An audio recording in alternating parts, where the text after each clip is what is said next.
इस वीडियो में हम जल्दी से डिस्कस कर लेते हैं, अगर आपने आईफोन 12, आईफोन 13 और आईफोन 14 इन तीनों आईफोन में से कोई भी आईफोन लेना है तो आपको कौन सा लेना चाहिए, और इन सब की प्राइसिंग पे भी हम एक बार बात कर लेंगे। तो अगर हम सबसे पहले आईफोन 12 की बात करें तो अगर हम इसके डिज़ाइन और इसके डिस्प्ले की बात करें तो डिज़ाइन में आप नोटिस कर सकते हो कि एक तो इसकी नॉच इन दोनों फ़ोन्स से ज़्यादा बड़ी है। बाकी अगर आप इसके ऊपर वाले स्पीकर को भी देखोगे तो वो सेंटर में आता है, जबकि 13 और 14 का जो स्पीकर है वो ऊपर की टूवर्ड्स शिफ्टेड है। अगर आप पीछे कैमरास को भी देखो तो आईफोन 13 और 14 में आपको डायगोनल सेट ऑफ कैमरास देखने को मिलते हैं और 12 के अंदर आपको नॉर्मल जो है लेआउट कैमरास का देखने को मिलता है। बाकी दोनों के अंदर लाइटनिंग का पोर्ट देखने को मिलता है। अभी जो आईफोन 15 की सीरीज आ रही है उसके अंदर हमें USB-C देखने को मिल रहा है। अगर हम इनके डिस्प्लेस की भी बात करें तो आईफोन 13, 12 और 14 तीनों के अंदर आपको 60 हर्ट्ज का डिस्प्ले देखने को मिलता है। ब्राइटनेस में जो 12 है उसकी ब्राइटनेस 625 निट्स है और 13 और 14 की 800 निट्स है।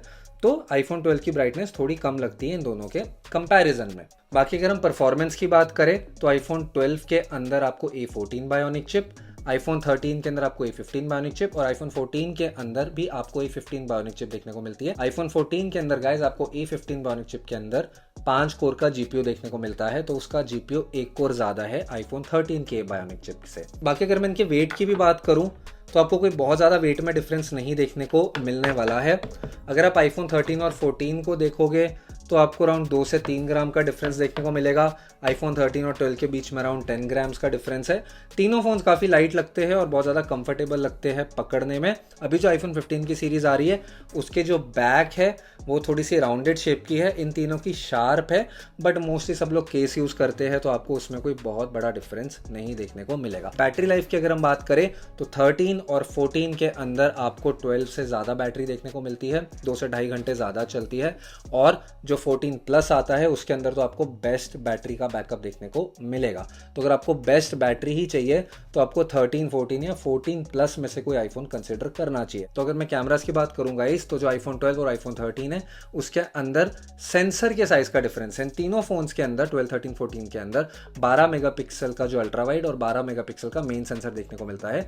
बट जो 13 है आईफोन 13 उसका सेंसर 12 से बड़ा है, तो उसके अंदर लाइट ज़्यादा आती है, तो नाइट मोड फोटोज भी आपको बेटर देखने को मिलती है और आपको नॉर्मल फोटोज भी बेटर देखने को मिलती है। आईफोन 13 के अंदर आप सिनेमैटिक मोड के अंदर भी वीडियोस रिकॉर्ड कर सकते हो, आईफोन 12 के अंदर आप सिनेमैटिक के अंदर वीडियोस नहीं रिकॉर्ड कर सकते हो। बाकी तीनों फोन्स 4K 60 FPS तक वीडियोस रिकॉर्ड कर लेते हैं। अब अगर हम आईफोन 14 की बात करें तो आईफोन 13 और 14 के अंदर आपको सिर्फ एक अपर्चर का डिफरेंस देखने को मिलता है, तो ऑन पेपर आईफोन 14 के अंदर थोड़ी सी बेटर लो लाइट फोटोज आनी चाहिए आईफोन 13 के कंपैरिजन से। बट अगर आप मुझसे पूछो तो मुझे इन दोनों की फोटोज में कोई बहुत बड़ा डिफरेंस नहीं देखने को मिलता। मैंने इसके ऊपर पहले भी एक वीडियो बनाई है, वो मैं पिन कर देता हूँ, आप देख सकते हो।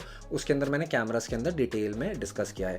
बाकी आईफोन 14 के अंदर आपको एक एक्शन मोड देखने को मिलता है जिसके अंदर आप भागते हुए वीडियोस को रिकॉर्ड करते हो तो काफ़ी हैवी स्टेबलाइजेशन होती है और वीडियोस ऐसे शेकी बिल्कुल भी नहीं देखने को मिलती। वो फीचर आपको आईफोन 13 और 12 के अंदर नहीं देखने को मिलेगा। अब गाइस अगर हम इनकी प्राइसिंग की बात करें तो प्राइसेस अब हमें पता चल ही चुकी हैं। जो आईफोन 12 है वो आपको सारे एक्सचेंज ऑफर्स और सारे बैंक डिस्काउंट्स के बाद 33,000 तक का देखने को मिलने वाला है, और जो आईफोन 13 है वो आपको सारे ऑफर्स के बाद 40,000 तक का देखने को मिलेगा, और जो आईफोन 14 है वो आपको 50,000 तक का, 48 से 50,000 तक का देखने को मिलेगा। अब अगर आप मुझसे पूछो कि आपको इन तीनों में से कौन सा आईफोन लेना चाहिए तो मेरी एडवाइस होगी कि अगर आप एक लॉन्ग टर्म के हिसाब से आईफोन ले रहे हो तो आपको आईफोन 14 के लिए जाना चाहिए। ये भी सिर्फ 1 साल पुराना है और 50,000 के अंदर आई थिंक इसकी एक बहुत अच्छी प्राइस है। अगर आपको रात को 12 बजे BBT स्टार्ट होते ही उस प्राइस पे मिल जाए, अगर आप उस प्राइस पे नहीं भी इसको ले पाते हो तो भी 52-53,000 तक का जब ये जिस प्राइस पे सेटल होने वाला है उसके ऊपर भी आप इस फोन को ले सकते हो।